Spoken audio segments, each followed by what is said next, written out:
9 लाख गायों को रखवाली करने को 5,000 आदमी चाहिए।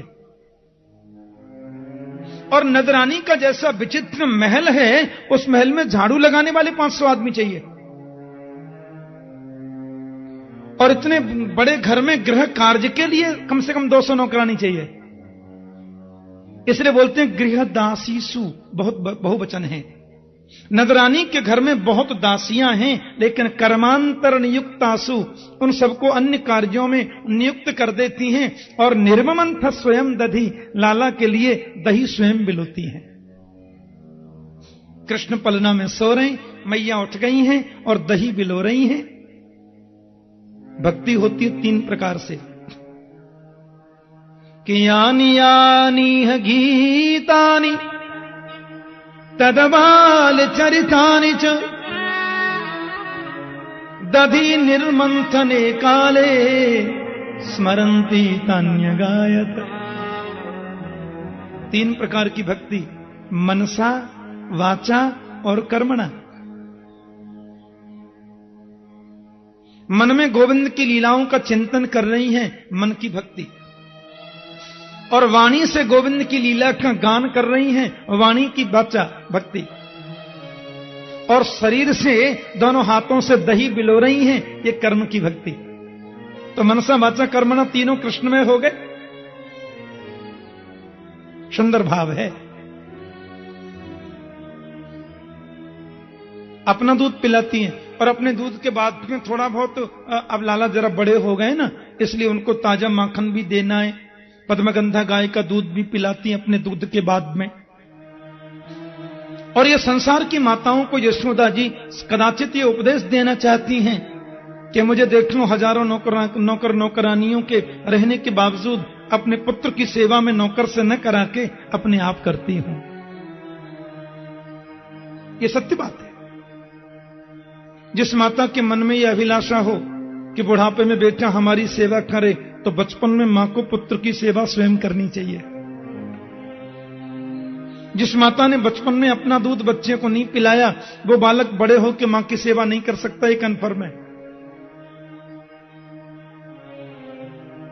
पाउडर का दूध गर्म पानी में मिलाया, बोतल में भर दिया, माता जी शॉपिंग करने गई हैं और नौकरानी ने दूध मुंह से लगा दी, पी ले बेटा दूध।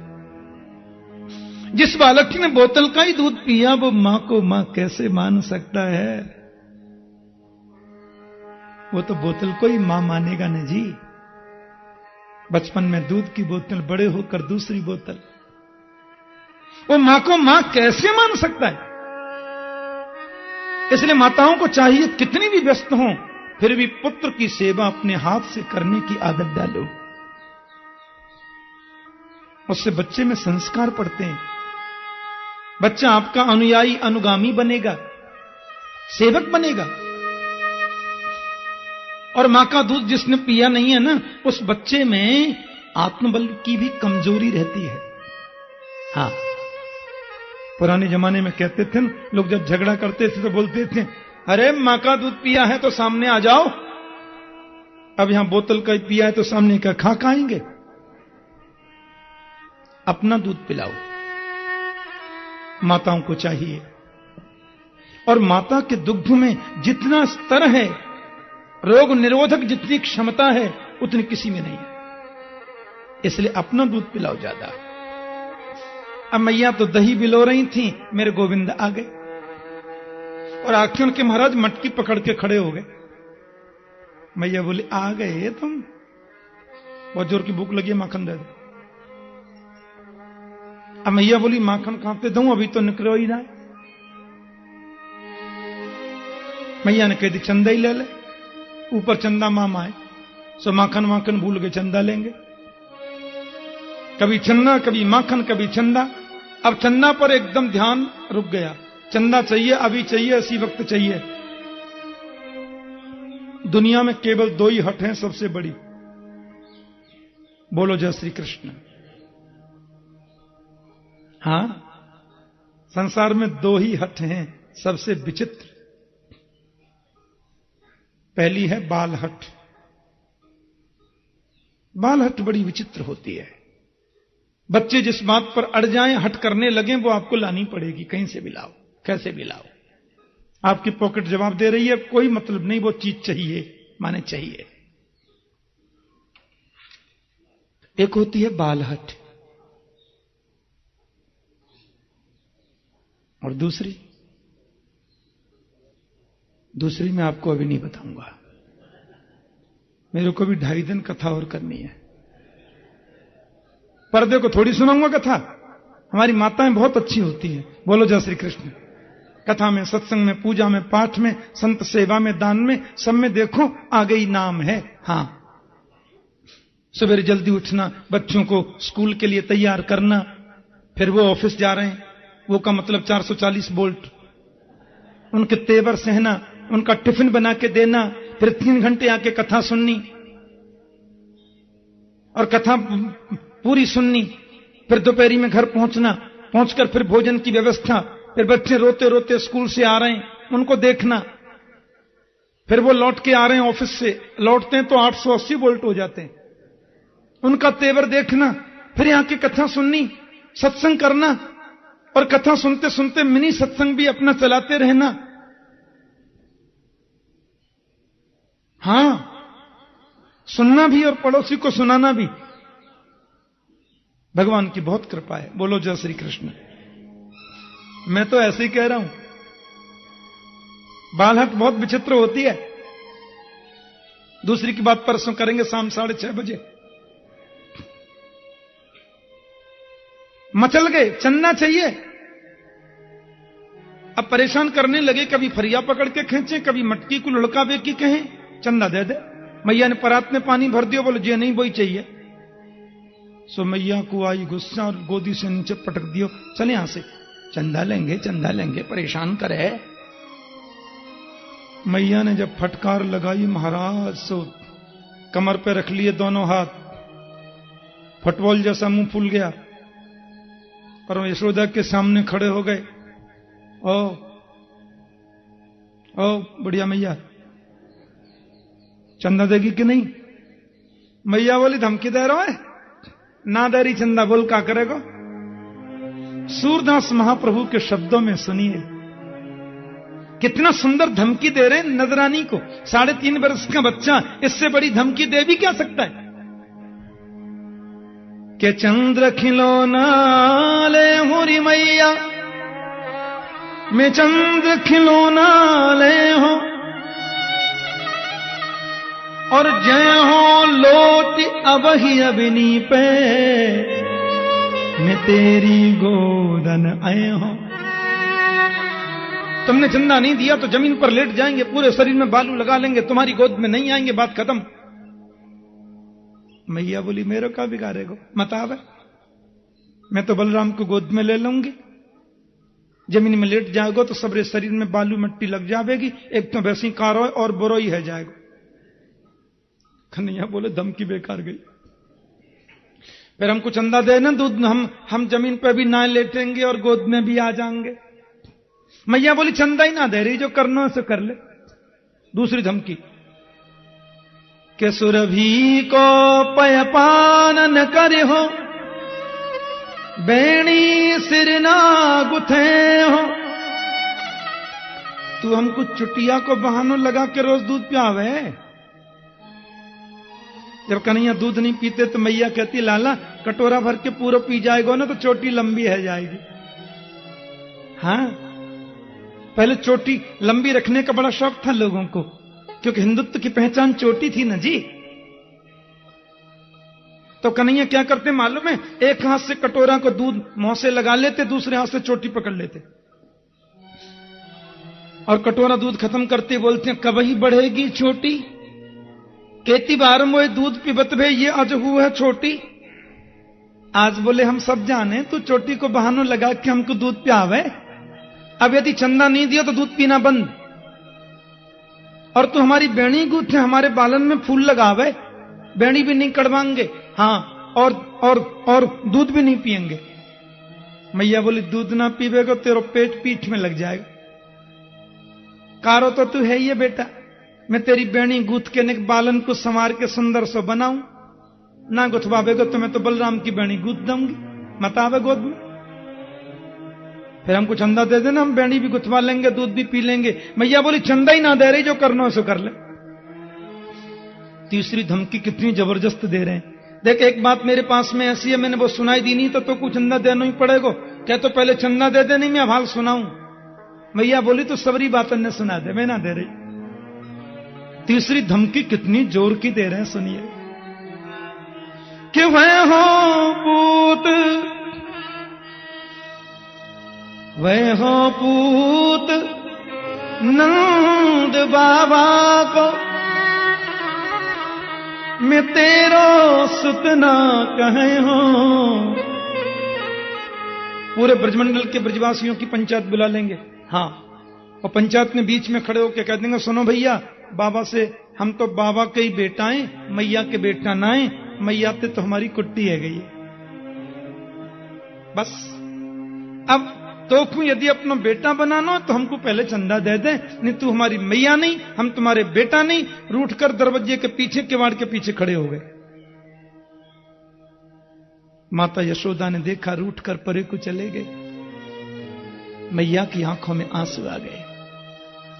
अरे लाला, तू ऐसी तोतली वाणी बोले, कहीं तो को मेरी ही नजर न लग जावे। कि ढिंग बैठाई कहत नदरानी, तू बल दे वही ना सुने हो। अति कोमल चंदाहु से सुंदर, तो को नई दुल्हनिया ले हो। माखन से कोमल, चंदा से सुंदर, बलराम ते मत कियो, तेरे ताई एक नई छोटी सी बहू ले आऊंगी। बहू का नाम सुनते चंदा बंदा माखन फाखन भूल गए। अब तो बहू चाहिए और अभी चाहिए। मैया बोली कितनी बड़ी लाऊं, तू तो छोटा ही है। बोले इतनी ले आ, जब जेब माँ जाओ करें गैया चराबे तो जेब में धल ले जाओ करें। मैया ने गुड़िया हाथ में दे दी। तोतली वाणी सुन रही थी गोपाल की। एक गोपी ने आके सूचना दे दी, नजरानी आप लाला से बातें करने में व्यस्त हैं, आपका दूध बन गया। तो क्या है कि नजरानी की गायों में एक गाय ऐसी है जिसका नाम है पद्मगंधा। और ये पद्मगंधा गाय बहुत कम दूध देती है, लेकिन बड़ा पौष्टिक दूध है उसका। नजरानी अपने दुग्ध के अलावा अब लाला को पद्मगंधा का दुग्ध पान कराती हैं। क्यों, थोड़े बड़े हो गए ना कृष्ण, 3.5 से ऊपर चल रहे हैं। वही दूध रखा था मटकी में चूल्हे पे। हाँ, अब लाला जो है वो बातों में व्यस्त हो गई, दूध में फाना आ गया। कोई संत कहते हैं कि गोविंद की लीला में हर वस्तु चेतन है, यहां जड़ कुछ नहीं है। भगवान की लीला में फूल भी जड़ नहीं है, पत्ती भी जड़ नहीं है। जो दुपट्टा कंधे पर डालते हैं वो भी संत है। तो दूध ने भी बड़ी तपस्या करी थी कि मैं दुग्ध बनकर जाऊंगा और गोविंद की पुष्टि का कारण बनूंगा। वही दूध रखा था मटकी में। और दूध ने जब ये देखा कि नजरानी से बातें करने में, माता का दूध पीने में कृष्ण व्यस्त हैं, तमंक मारूढ़ मपाय स्तनम स्नेह स्नुतम सस्मित वीक्षति मुखम उत्स्र मुसृज्य जवेन साजऊ उत्सिच्य माना पयसी त्वधिस्त्रते। मां का दूध पी रहे थे कृष्ण, इतने में गोपी ने सूचना दी। तो उस दूध ने सोचा कि जब कृष्ण मां का दूध पी के ही पेट भर जाएगा तो फिर मैं तो उनकी सेवा में नहीं जा पाऊंगा, और मैं जब कृष्ण की सेवा में ही न जा सकूं तो मुझे जीना धिक्कार है। इसलिए दूध में उफान आ गया, जल के मरने की तैयारी करने लगा। नजरानी गोदी से पटक के चली कि वो सुबह इसकी परेशान करे, कबू माखन कबू चंदा, कभी बहू है भगवान मेरे तो दूध फन गए। मैया दूध उठाने के लिए गई। कन्हैया बोले अच्छा दूध प्यारो लगे, पूत प्यारो ना लगे। अब हाल बताऊं, जाने कहां से 5 किलो का पत्थर उठा लिया, लोढ़ा, जीभ निकाल के तो उठाया। इतना वजन तो अपने शरीर में ही नहीं है। और ऐसे पत्थर उठाया। मैया जिस मटकी में दही बिलो रही थी, दादी सासू के समय की मटकी थी ये। हमारे ब्रज के गांवों में आज भी आप बड़े बड़े घरों में देखो, इतनी बड़ी बड़ी मटकी आपको दिखाई देंगी। माताएं बोलती मेरी परदादी के टाइम की मटकी है, क्या में 4-5 मन दही आवे, और हाथों से बिलोती हैं रोज। हाँ, अब उस मटकी में इतना दही भरा हुआ, अध चला दही, आज चला दही पतला हो जाता है ना। गोविंद ने लोढ़ा लियो और वह मटकी में धम से मार दियो। बोलो जय श्री कृष्ण। धीरे काय को बोल ले, जोर से बोलो ना। मटकी पूरी फूट गई और पूरे आंगन में दही फैल गए। कन्हैया बोले हम तो सोच रहे खाली आवाज करेगी, ये तो पूरी फूट गई और अब होगी पिटाई। तो सुखदेव स्वामी वर्णन कर रहे हैं, वो सुने कितना भाव है कि भित्वा मृषाश्रु दृशितमना रहो। मटकी फूटने के बाद में मृषाश्रु, मृषा माने झूठे, अश्रु माने आंसू। झूठे के आंसू कृष्ण बहाने लगे। आपको मालूम है झूठे के आंसू कैसे बहाए जाते हैं?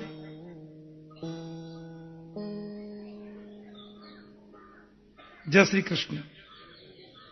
चेहरा बना लिया रोने जैसा, आंसू लगा लिए झूठे, नाटक करने में नंबर 1।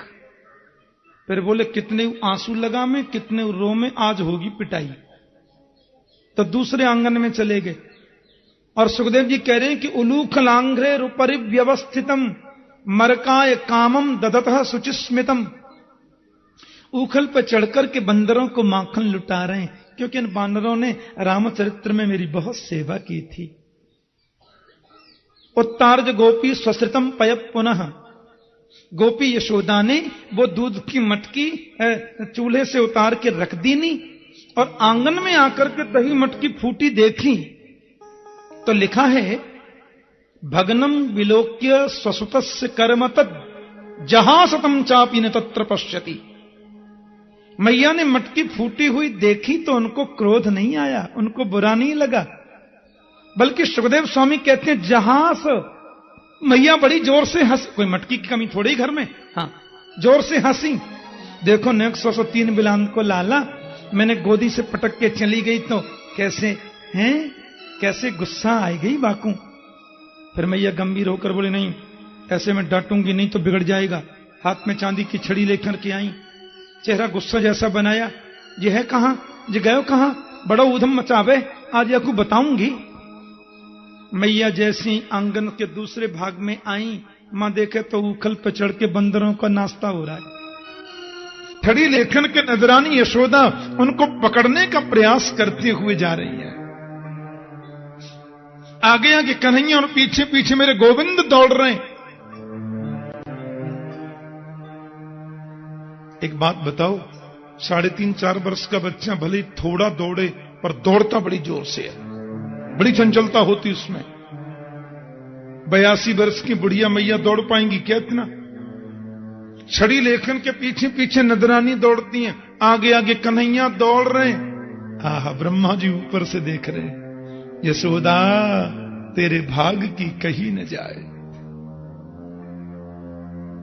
इत्थम यशोदा तम शेष शेखरम मत्वा सुतम स्नेह निबद्ध धिन्नप।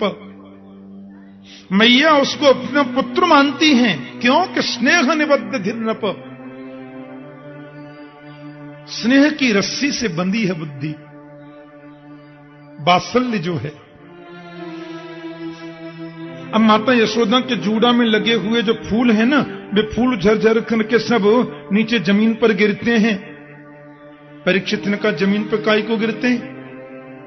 बोले इसलिए गिरते हैं, वे फूल ये कहना चाहते हैं माता, जिसने परब्रह्म को अपना पुत्र बना लिया, जो परब्रह्म जिसके हाथ की कठपुतली बन गया, उस माता के सिर पर रहने के योग्य नहीं, हम तो तुम्हारे चरणों में गिरने के योग्य हैं। इसलिए फूल झरझर मैया के चरणों में गिरते हैं, इसलिए फूल झरझर कर यशोदा के चरणों में गिरते हैं। मेरे गोविंद ने देखा, थक जाएगी मैया, पसीने पसीने हो गई है, इसलिए गोपाल ने एक वृक्ष के नीचे चबूतरा पर चढ़ गए और वहां से बोले मैया। मैया बोली हाँ बेटा, तू हार गई है, बहुत हार गई, मेरी गोद में आजा, सब थकान दूर रह जाएगी। कन्हैया बोले मैं आए तो जाऊं, पर तेरे हाथ में छड़ी है ना, जाको देखते मोर डर लगे, छड़ी फेंक दूंगी तो आ जाएगा। बोले हाँ, तो त्यक्त्वा यष्टिं सुतं भीतं विज्ञायार्भकवत्सला येष किल तं बद्धुं दाम्ना तद्विर्जको विदा। मैया ने छड़ी फेंक दी नहीं और धम्म से लाला पकड़ ली। अब करूंगी तेरी पूजा। तेने बंदरन को माखन कैसे लुटाया, दादी सासू के समय की मटकी फोड़ी है, उखल के पास ले आई और नदरानी कृष्ण को बांध रही हैं कमर में रस्सी। लेकिन जैसी मैया रस्सी बांधने लगी, सुखदेव स्वामी के नेत्र सजल हो गए और परीक्षित से बोले, राजन एक बार नेत्र बंद करो और थोड़ा चिंतन करो कि न चांतर्न बहिर्यस्य न पूर्वम नापि चापरम पूर्वा परम बहिश्चांतर जगतो यो जगच्चय तम्मत्वात्मजमव्यक्तम मर्त्यलिंगमदोक्षजम गोपिकोलूखले दाम्ना बबंध प्राकृतम यथा। न चांतर न बहिर्यस्य, जिसके न आदि का पता है, न बाहर का पता है, न अंदर का पता है, न पूर्वम नापि चापरम, आदि मध्यांत के बारे में कोई जानता नहीं है। आहा, पूर्वा परम बहिष्यांतर जगतो यो जगच्चयः, उस अविनाशी जगदीश्वर को यशोदा क्या मान रही हैं? बोल तम मत्वात्मजम अव्यक्तम मर्त्यलिंगमदोक्षजम तम अव्यक्तम आत्मजम मत्वा, उस अव्यक्त को नदरानी अपना आत्मज मान रही हैं और उसको उखल में ऐसे बांध रही हैं जैसे कोई प्राकृत बच्चे को बांधे। लेकिन रस्सी 2 अंगुल की कम हो गई। मैया बोली, मट्ठी भर की तो कमर है या कि रस्सी कम काय को है गई। मैया ने थोड़ी रस्सी जोड़ी, रेशम की कोमल रस्सी बांधने लगी, फिर 2 अंगुल की कम, तदपि 2 अंगुले नूनम। मैया ने और रस्सी जोड़ी और फिर बांधी तो फिर 2 अंगुल की कम। संत जन कहते हैं, कश्यपो लूखल साक्षात रज्जु माता दितिस्तथा। एक कश्यप ऋषि ही उखल है, माता अदिति ही रस्सी है। ये दोनों नहीं चाहते कि हमारे पुत्र को कोई बांधे, इसलिए रस्सी को कम कर देते हैं। या तो परमात्मा की 2 शक्ति हैं, ऐश्वर्य शक्ति और माधुर्य शक्ति। ऐश्वर्य शक्ति कहती है ये परब्रह्म है, मैं इनको बंधने नहीं दूंगी। माधुर्य शक्ति कहती है ब्रह्म तुम्हारे घर का होगा, यहां पुत्र बनकर आया है तो इसको बांध करके रहूंगी क्योंकि बेटा बना है। इन दोनों रस्सियों के आपस के विवाद में रस्सी 2 अंगुल की कम हो गई, दोनों शक्तियों के विवाद की वजह से। लेकिन भगवान सुखदेव कहते हैं, समातु शून्य गात्राय विस्त्रस्त्र कबरस्रजः दृष्ट्वा परिश्रमम कृष्ण कृपयासीत स्वबंधने। अपनी माता को ज्यादा परिश्रमित जब कृष्ण ने देखा तो कृपा करके बंधन में बंध गए। वहां 2 वृक्ष खड़े थे, सब लोग जानते हैं कथा। यमलार्जुन वृक्ष, नारद के सांप से कुबेर के बेटा यहां वृक्ष बने थे। गोविंद बीच से निकले, कोहनी लगी, वृक्ष टूटकर गिर पड़े और उन दोनों ने कहा, प्रभु ने कहा मांगो क्या चाहिए?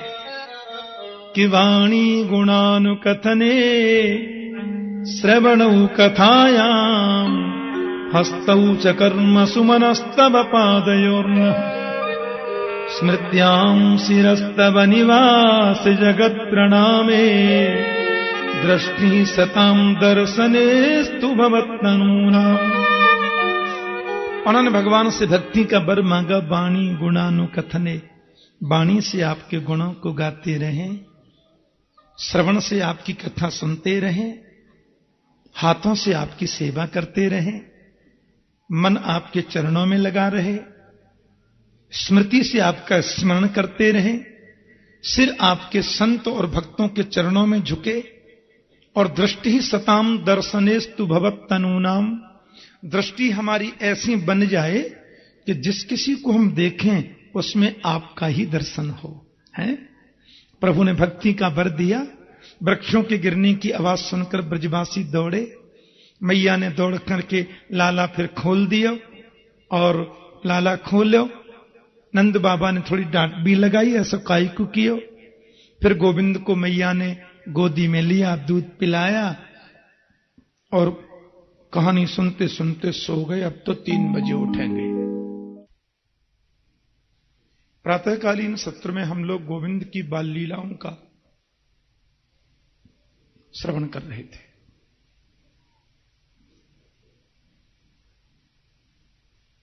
माता यशोदा की भावना का कौन वर्णन करे। सुखदेव स्वामी कहते हैं, राजन,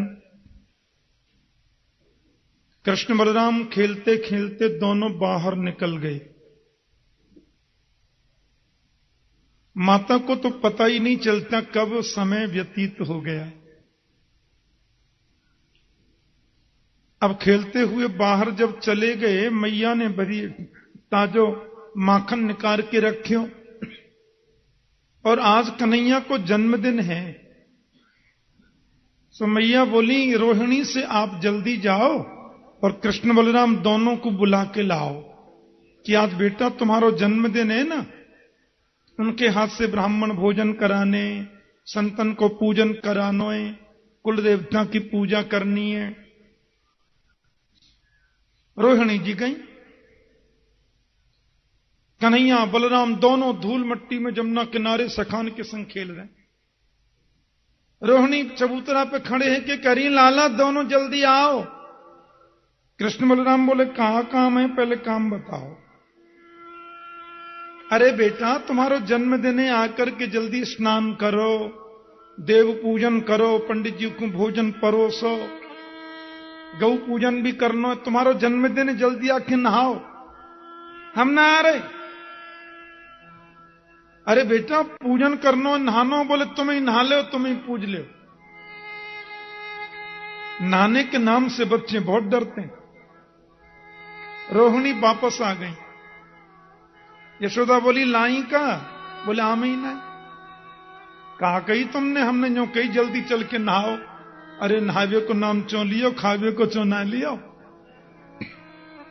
देखो मैं आवाज लेके आऊं। मैया गई और जोर से बोली, कृष्ण कृष्णार विंदाक्ष तात एहि स्तनम पिब। अरे लाला, कन्हैया जल्दी आओ, बेटा बलराम जल्दी आओ, स्तन पान करो, मैंने सुंदर दूध रखो, बाकू पियो, ऐसा बढ़िया ताजो ताजो माखन निकले हो, जल्दी आओ। और सखा तुम भी अपने अपने घर जाओ बेटा। हाँ, और सब थोड़ो बाल भोग करके फिर आके खेलियो। माखन का नाम सुने सो ठुमुक ठुमुक दोनों भाई आ गए। और जैसे ही घर के द्वार पे पहुंचे, सुमैया ने दोनों पकड़ लिए, बोले अंदर चलो। कन्हैया बोले, माखन कहां? बोले, पहले नहाओ। तू तो यूं कह रही माखन देंगी, बोल पहले स्नान करो चलो। अब दोनों रोते जा रहे हैं और मैया नहाती जा रही है। बाल गोपालों का ऐसे ही होता। सुखदेव स्वामी ने यहां एक बड़ी सुंदर बात कही है।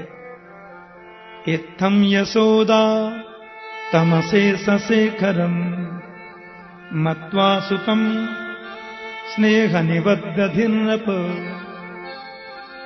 हस्ते गृहीत्वा सह राममच्युतम नीत्वा स्ववाचम कृतवत्यथोदयम्। सुखदेव स्वामी कहते हैं, दोनों का हाथ पकड़ के ले जा रही हैं मैया, जबरदस्ती नभावे।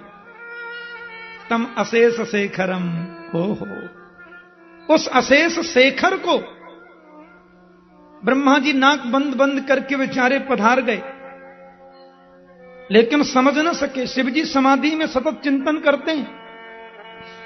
उस अशेष शेखर को नदरानी मानती हैं अपना मत्वा सुतम स्नेह निबद्ध धिन्नप, बेटा मान रही। और हस्ते गृहीत्वा सह राम अच्युतम, कन्हैया का नाम यहां अच्युत कहा है सुखदेव ने। सुखदेव जी बोले, रो जरूर रहे, नहावे के नाम से घबरा जरूर रहे, पर ये मत समझ, ये मत भूलना परीक्षित कि अच्युत हैं। अच्युत का मतलब होता है न क्षवती स्वरूपात यह स अच्युत, जो कभी अपने स्वरूप से गिरता नहीं है उसको अच्युत कहते हैं। ये अच्युत हैं भैया। अब नहलाया, फिर उनके भोजन कराए, ब्राह्मण जिमाए। एक सुखिया मालिन आ गई। अब सुखिया मालिन बेच रही थी फाल से,